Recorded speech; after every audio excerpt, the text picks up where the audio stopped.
Here's 11 tips on how you can succeed with your security awareness training in your company. Let's go.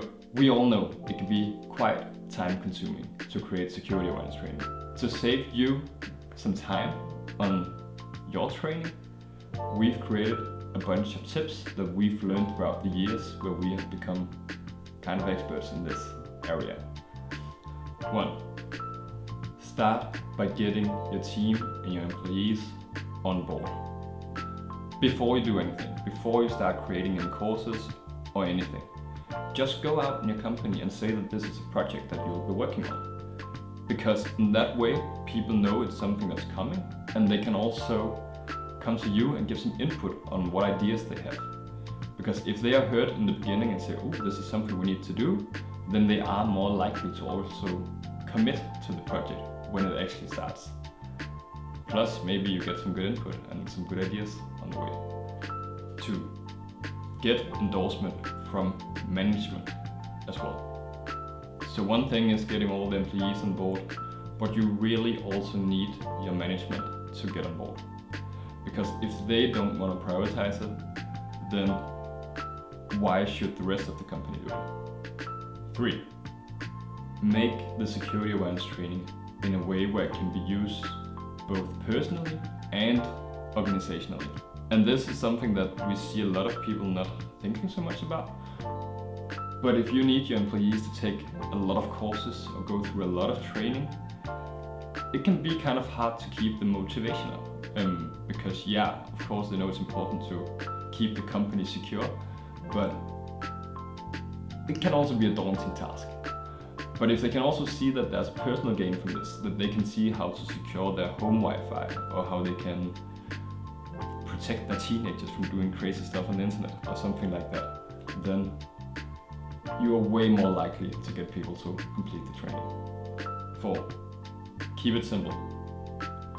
And I know it's easier said than done, but try to keep all the training as simple as possible. A lot of people don't have a technical background, and honestly, they don't need to know the technical aspects of a lot of things.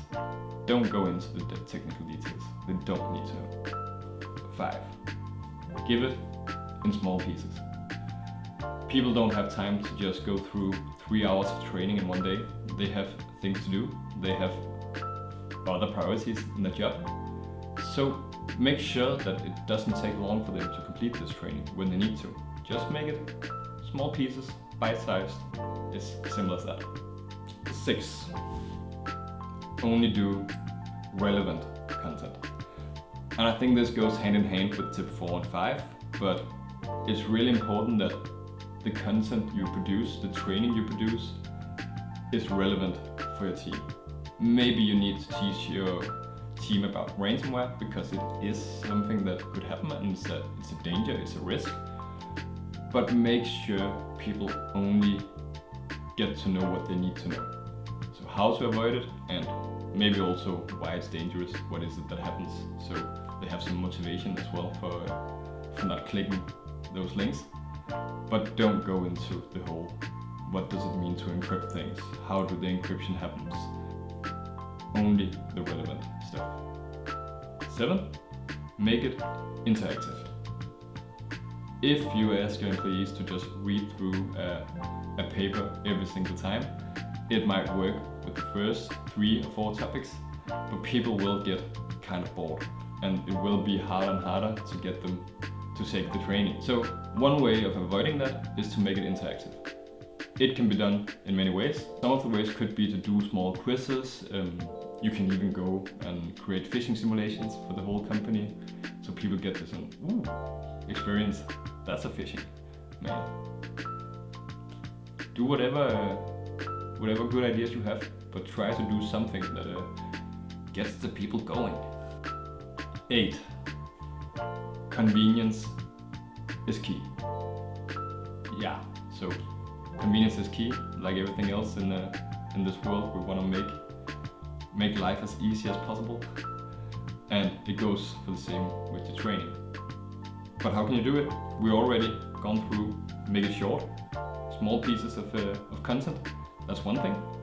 Another thing can be to make sure that people can complete the training whenever it fits their schedule. Don't force them to do it 3 o'clock on Monday, because it might not fit whatever they got going on for themselves. Make sure they can do it whenever and wherever they want to. Just make sure they can complete the training through the phone, then that's a possibility at least. Number 9, hang in there, we are almost there. Number 9 is to use varied learning methods. People learn differently, and you got different people in your company, so you need to make the training in different ways. It's actually simple as that. Some people like to read, some people like to watch video, some people learn while playing through quizzes. It could even be a podcast. It could be fishing simulations, which is more actionable. It can be posters on the wall. People learn different ways, so try to do different things, and you will catch a bigger part of the team. And that's the goal in the end, to increase the overall awareness. Number 10, do the training continuously. And this is really, I don't think we can stress this enough, that this is important. So don't just take one day of the year where you do one big seminar. We've seen companies do that. Then they just block an entire day, and then that's in the spirit of cybersecurity. And then they get some speakers out and they get a whole day of presentations. And that's great, that's fine, you can do that. But it cannot stand alone, because a month goes by and people have forgotten half of it. And it's not really the goal of security awareness training anyway. The goal is to make sure that cybersecurity is top of mind. Making sure that when that phishing email lands in the inbox, people are aware enough that they think, oh, there's something here I need to be aware of. I need to not click this, I need to ask for help, I need to warn my colleagues. That's it. That leads us to number 11, the last tip, but it's an important one. Because the last tip is to follow up with your team. Don't just send out all the courses, lean back and think, that's it, I'm done. No. If you want to create really good security awareness training, go out and get some feedback from your employees. Ask them what they liked, what they did not like, what you can do better, and so on. It gives you a lot of insights when you go back to the desk and need to create new courses. Plus, people feel heard, people feel like they are part of it, so they will also give it their best. So it's way easier to get people on board if they can also be a part of the process. That's it. That was the 11 tips. I hope you enjoyed it. I hope that you can use it in your security awareness training. Remember that we have a lot more information and tips on our website, so go in and check it out. And we can even help you with your training and phishing simulations if that's useful. If not, I just hope that you can use this video. Click subscribe if you wanna not miss the next video like this one.